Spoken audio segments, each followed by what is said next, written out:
IPL पर कैसे कसा आयकर का शिकंजा, इस पर हम बात करने वाले हैं दस्तक के इस खास बुलेटिन में। मैं हूं सुमित अवस्थी। आज तक को मिली जानकारी के मुताबिक इस छापे पर आईपीएल का कोची विवाद से कोई लेना देना नहीं है, बल्कि इसका आधार 15 दिन पहले तैयार होने लगा था। आज तक के पास इस बात के सबूत हैं कि आयकर विभाग के छापे के पहले से संसद के वित्त मामलों की स्थायी समिति ने आईपीएल में पैसे की जांच शुरू कर दी थी। क्या है ये पूरा मामला, देखिए हमारी ये खास रिपोर्ट।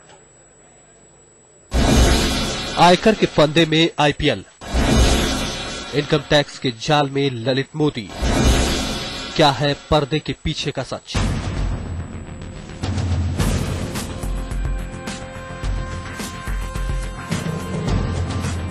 ये तस्वीरें हैं गुरुवार शाम की, जब मुंबई में आईपीएल के 2 दफ्तरों और आईपीएल कमिश्नर ललित मोदी के दफ्तर पर आयकर विभाग का छापा डाला जा रहा था। अटकलें लगाई गई है कि आईपीएल कोच्चि के विवाद के बाद आयकर विभाग ने ये कदम उठाया है, लेकिन छापे के 24 घंटे बाद सामने आया सच।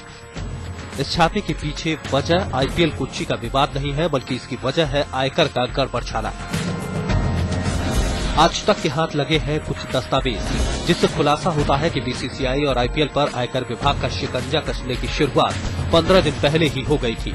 15 दिन पहले यानी 31 मार्च को ही संसद के वित्त मामलों की स्थायी समिति ने आईपीएल में पैसे की जांच शुरू कर दी थी और मुमकिन है कि आयकर विभाग का छापा उसी जांच के सिलसिले में पड़ा हो।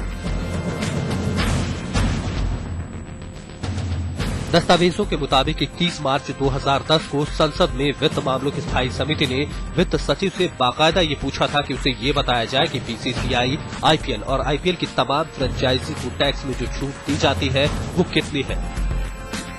इसके एक रोज बाद यानी 1 अप्रैल को वित्त मंत्रालय ने आयकर विभाग के दिल्ली, चेन्नई, मुंबई, बेंगलोर और हैदराबाद के कमिश्नरों से इस बारे में जानकारी मांगी। इतना ही नहीं, अपनी चिट्ठी में वित्त मामलों की स्थायी समिति ने वित्त मंत्रालय से पिछले 3 सालों में बीसीसीआई और आईपीएल को टैक्स में दी गई छूट की जानकारी भी मांगी थी। साथ में ये जानने की कोशिश भी की गई थी कि बीसीसीआई और आईपीएल पर असल में कितना टैक्स बनता है और आईपीएल में टीम खरीदने वाले फ्रेंचाइजी ने पिछले 3 सालों में कितना आयकर भरा है। ऐसे में अटकलें हैं कि मुंबई में आईपीएल के दफ्तर पर जो छापा पड़ा वो इसी सिलसिले में पड़ा हो।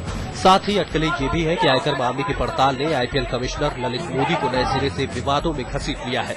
अब माना जा रहा है कि 12 अप्रैल को ट्विटर के जरिए मोदी ने आईपीएल कोच्चि टीम के मालिकों की जानकारी सार्वजनिक कर विदेश राज्य मंत्री शशि थरूर पर जो निशाना साधा था, उसके पीछे मंशा शायद सरकार को बैकफुट पर लाने की और जांच की दिशा भटकाने की भी रही होगी। क्योंकि मोदी जानते थे कि थरूर और कोच्चि टीम से उनकी करीबी बताई जा रही सुनंदा पुष्कर का नाम जुड़ा है। ऐसे में अगर वो इस मसले को उठाते हैं तो बड़ा विवाद खड़ा हो सकता है और सरकार का रुख नरम भी पड़ सकता है। वीरेंद्र सिंह गुनावत के साथ साहिल जोशी, मुंबई आज तक।